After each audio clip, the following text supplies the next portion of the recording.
So guys HFCL limited आज के दिन कंपनी ने अपने क्वार्टर 4 के रिजल्ट्स अनाउंस किया और रिजल्ट्स वाले दिन ही स्टॉक में 8% से ज्यादा मूव देखने को मिला, क्योंकि स्क्रीनर पर कंपनी के रिजल्ट्स अपलोड हो चुके हैं। यहाँ पर हमारे पास सारा ग्रोथ परसेंटेज आ जाता है, ओपीएम परसेंटेज कंपनी कितना सब आ जाता है। तो हम यहीं पर ही कंपनी के रिजल्ट्स डिस्कस करते हैं। मार्च 2026 में कंपनी का रिवेन्यू या फिर टोटल इनकम अगर आप कहोगे यहाँ पर 1824 करोड़ का रिवेन्यू फ्रॉम ऑपरेशंस कंपनी ने दिया है मार्च क्वार्टर में, जो कि एक बहुत बड़ा बेंचमार्क है। अगर आप ईयर ऑन ईयर बेसिस पर कंपेयर करोगे तो 1023 करोड़ कंपनी का रिवेन्यू जंप करा है 100% से ज्यादा, जिसके बाद टोटल ग्रोथ कंपनी का बनता है 128% का।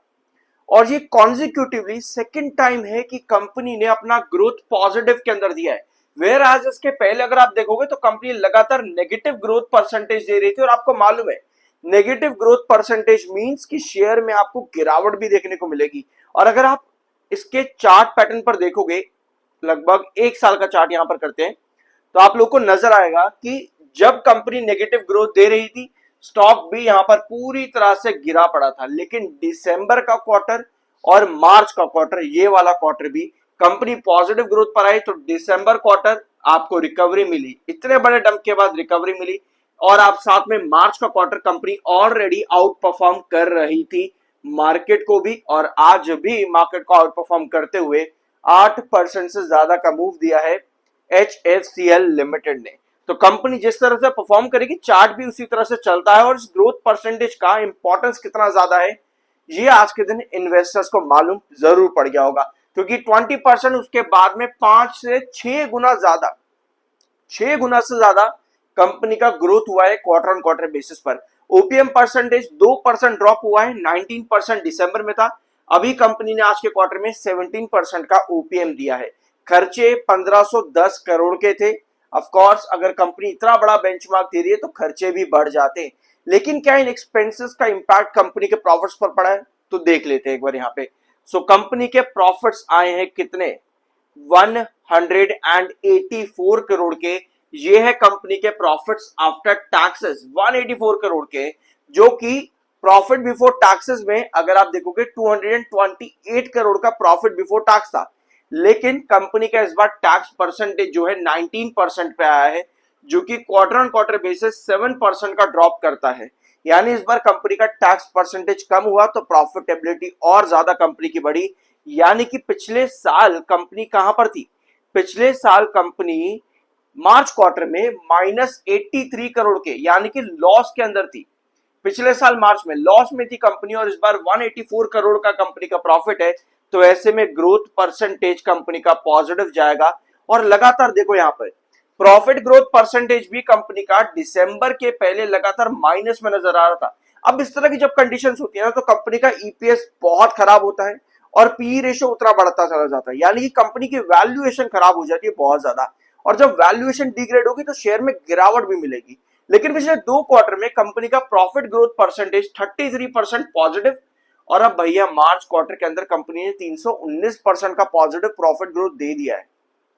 इतना बढ़िया ग्रोथ कंपनी ने किया है। जो कंपनी पहले नुकसान में चला कर रही थी वो पिछले 2 क्वार्टर में बहुत बढ़िया परफॉर्म कर रही है। तो results extra ordinary I believe company के लिए।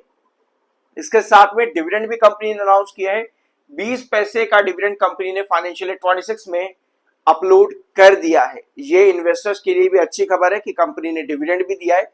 इसके अलावा एजीएम के अंदर कंपनी रिक्वायर्ड जो भी अप्रूवल्स होंगे डिविडेंड से रिलेटेड उसके बारे में अनाउंसमेंट्स कर देगी। अब इसके साथ में कंपनी ने एक और बॉम्ब फोड़ा है आज के दिन डीमर्जर को लेकर के। ठीक है, ये भी कंपनी ने यहाँ पर अनाउंसमेंट्स करी। अगर आप इस पैराग्राफ को चाहो तो पढ़ लेना। कंपनी या तो रीस्ट्रक्चरिंग ऑफ बिजनेस करने वाली है या फिर डीमर्जर की तरफ जाने वाली है। ऑल्दो इसके बारे में अभी कंपनी ने पूरी अपडेट्स नहीं जारी करी है। अभी सिर्फ और सिर्फ कंपनी ने कमिटी जो बिठाई है, कंपोजिशन ऑफ रीस्ट्रक्चरिंग कमिटी, उसके बारे में ही कंपनी ने अभी मेंशन किया है। इसके अलावा जो भी इंफॉर्मेशन होगी वो कंपनी ने कहा है कि हम अपने स्टेक होल्डर्स को एप्रोप्रिएट इंफॉर्मेशन देते रहेंगे टाइमली बेसिस पर। ठीक है, तो डीमर्जर या फिर रीस्ट्रक्चरिंग ऑफ बिजनेस के बारे में कंपनी ने यहाँ पर अपडेट आज के दिन दे दी है। लेकिन HFCL लिमिटेड में आज ये जो मोमेंटम बना है ये कितना कैरी कर सकता है। और पहली बात तो ये है कि चलो ठीक है, रिजल्ट्स के पहले स्टॉक में 8% का मूव था आज के सेशन के अंदर, बट ये मूव के पीछे का रीजन क्या, रिजल्ट्स का एंटीसिपेशन होता है या क्या रीजन होता है? देखो एक चीज यहां पर ध्यान से सुनना, अभी अगले वीडियो के अंदर ना एचएफसीएल को जो हम नेक्स्ट वीडियो लेंगे इस वीकेंड के अंदर, वहां पे हम चार्ट्स प्रॉपर तरीके से डिस्कस करेंगे, तो तब तक के लिए सब्सक्राइब जरूर कर देना, ठीक है। एचएफसीएल में कल के दिन टॉप पर आपके पास bullish engulfing candle pattern create हो रहा था, ठीक है। टॉप रिजेक्शन पे कल के सेशन के अंदर बुलिश एनगल्फिंग कैंडल पैटर्न आपके पास बन रहा था। अब बुलिश एनगल्फिंग कैंडल पैटर्न बताता है कि रिजेक्शन को ब्रेकआउट करने की पॉसिबिलिटी बनती है, तो यही चीज आज के दिन एचएफसीएल लिमिटेड ने करी है। किसी भी रिजेक्शन पर जब आपके पास बेरिश कैंडल होती है जहां ऊपर की टेल लंबी सेलर को इंडिकेट करती है, दैट मींस कि वहां पर गिरावट आने वाली है। लेकिन अगर वही कैंडल आपके पास इस तरह से बुलिश एनगल्फिंग कैंडल हो जहां नीचे की टेल लंबी, वो इंडिकेट करती है आपको एक ब्रेकआउट। तो 8% के मूव के पीछे का रीजन कहीं ना कहीं चार्ट भी आज के दिन रहा, और रिजल्ट्स ऑफ कोर्स कंपनी ने बहुत बढ़िया दिए, ये भी एक रीजन कंपनी में आज के दिन देखने को मिला। Apart from this MFI and RSI दोनों ही इस समय काफी ज्यादा बेरिश है, दोनों में ही प्रॉफिट बुकिंग की कंडीशंस अभी के लिए नजर आती है। तो वीकेंड पर हम प्रॉपर चार्ट तरीके से समझेंगे कि क्या क्या यहां पर हुआ है और क्या पॉसिबिलिटीज है आगे जाकर के। कंपनी ने रिसेंटली बहुत बढ़िया रिटर्न दिए, मार्च के पूरे टाइम फ्रेम पर कंपनी रिटर्न्स देती गई है, इनफैक्ट दिसंबर क्वार्टर के बाद से ही, जब कंपनी ने 20% का ग्रोथ जनरेट किया था। तो ये था आज का वीडियो, होप कुछ नया जानने को मिला होगा। सब्सक्राइब जरूर करना, मिलता अगले वीडियो में।